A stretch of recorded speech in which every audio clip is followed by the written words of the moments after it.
लेकिन हम दूसरे के साथ शादी नहीं। सप्तऋषि भोले बाबा के पास में गए हैं।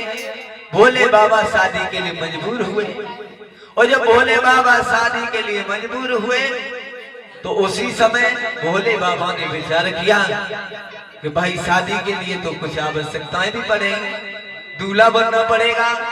उस कैलाश पर्वत पर दूल्हा बनने का तो कोई सामान ही नहीं। भला हम देवताओं से कहा है कि हम दूल्हा कैसे बने? जवाब दिया आप आज्ञा दें, हम 2 मिनट में तुम्हें दूल्हा बना देंगे। भोले बाबा सोचते रहे। जवाब दिया है देवता मैं तुम्हारे जैसा दूल्हा नहीं बनूंगा। मेरे श्रोता बंधुओं, आज उसी समय भोले बाबा कहां पहुंचे हैं? शमशान में जाने के बाद भोले बाबा बैठ जाते हैं और उसी शमशान में जाकर के अपने सारे शरीर पर भस्म लगानी प्रारंभ करते हैं। मन में विचार किया है, वो वहां से चले, सप्तऋषियों के सामने आए, जवाब दिया ठीक लग रहे हैं कि नहीं? सप्तऋषि चिंताओं में पड़ गए। जवाब दिया भोले बाबा वैसे भी तो तुम्हारा बहुत रूप सुंदर था, पर ये तुमने भस्म क्यों लगाई? जवाब दिया इसका तो कोई मतलब होगा। आगे बढ़ाओ। भोले बाबा ने जैसे ये बात कही तो भोले बाबा विचार करते हुए देवताओं से बोले, देवताओं दूल्हा के लिए मोहर भी चाहिए, भला वो मोहर कहां से आएगा? जवाब दिया हमें बताओ तो हम 2 मिनट में मोहर लेकर के आए। देवता ने कहा, भोले बाबा ने इनकार कर दिया। जवाब दिया वो तुम्हारा बड़ा मोहर नहीं चाहिए। उसी समय भोले बाबा ने एक बड़ा फन वाला सर्प लिया और आराम से 2-4 चक्कर लगाए ऊपर से, अब फन सीधो करवा लो और देवताओं से पूछने लगे जब बताओ अब कैसे लग रहे? देवता कान लगे पहले से बढ़िया लगे, अब जल्दी कर लो, बहुत सुंदर लगने लगे। कहने लगे कि अब हमें कंगन भी चाहिए, क्योंकि कंगन का बहुत बड़ा शादी में तो होता है। अब वो कंगन कहां से आए? कैलाश पर्वत पर कंगन तो है नहीं। भोले बाबा ने एक पतली सी नागनिया पकड़ी और ऊपर से कालो बिच्छू रख लो। जवाब दिया देवता जे कैसे रहे?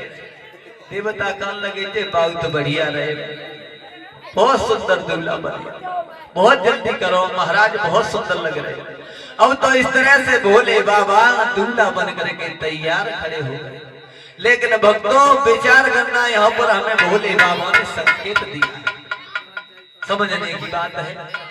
आजकल तुमने देखा होगा जो माताएं बहनें हैं, जब काऊ लला लली की शादी हो तो हल्दी चंदन का लेप करती है, लेकिन हमारे भोले बाबा ने क्या लगाया था?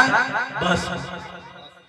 उस समय भोले बाबा ने संकेत किया था कि हे भारत के बनने वाले वर्णाओं, तुम दूल्हा बन रहे हो, कोई बुरी बात नहीं, बहुत अच्छी बात है, लेकिन दूल्हा बनने से पहले इस शरीर को मत भूल जाना, क्योंकि इसकी एक न एक दिन 2 मुट्ठी भस्म होनी है। जो भी कार्य करना वो अपनी मर्यादा में रहते हुए कार्य करना। भोले बाबा विचार करने लगे, कहने लगे कि अब बारात के लिए बैठने के लिए भी कोई साधन नहीं है, भला साधन कहां से बनाए? नंदी पास में खड़ा था, बोले जे ही सबसे बड़ो भाव साधन है, हमें काऊ की जरूरत ना है। नंदी पर भोले बाबा बैठे। लेकिन अरविंद भैया आजकल जब कोई दूल्हा बन करके बारात में जाते हो तो काय पे जाते हो? घोड़ी पर। लेकिन हमारे भोले बाबा काय बैठ गए? बैल पे। उन्होंने वहां भी संकेत किया था कि भारत के बनने वाले वर्णाओं, तुम घोड़ी पे बैठ के जा रहे हो, कोई बुरी बात नहीं, लेकिन घोड़ी काम का प्रतीक है, वो बैल धर्म का प्रतीक है। जो भी कार्य करना वो मर्यादा में रहते हुए कार्य करना, इस धर्म को मत भूल जाना।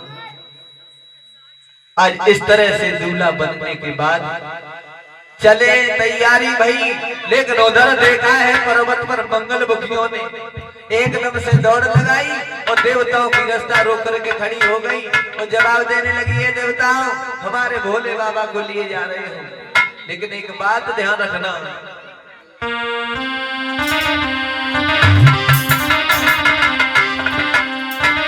चलते देव पकड़ियो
उसके ऊपर बन बना रही, इतनी बुरी बदबू आ रही। मैया देख तमें न बर रहो, कैसे बताए मैया, मैंने तो आनंद कैसे दूल्हा देखो। मैं ना समझ गई और मैं ना वही बात को याद करने लगी। उस दिन नारद आया था और नारद ने यही बात कही थी। तुरंत ही नारद को बुलाया और मैं ना कहने लगी, अरे नारद, अगर मेरी तेरी कोई दुश्मनी थी तो मेरे साथ में निभा लेता, लेकिन तूने मेरे बेटी के साथ में ऐसा ज्ञात क्यों किया? और मैं ना रो कर कहने लगी, नारद के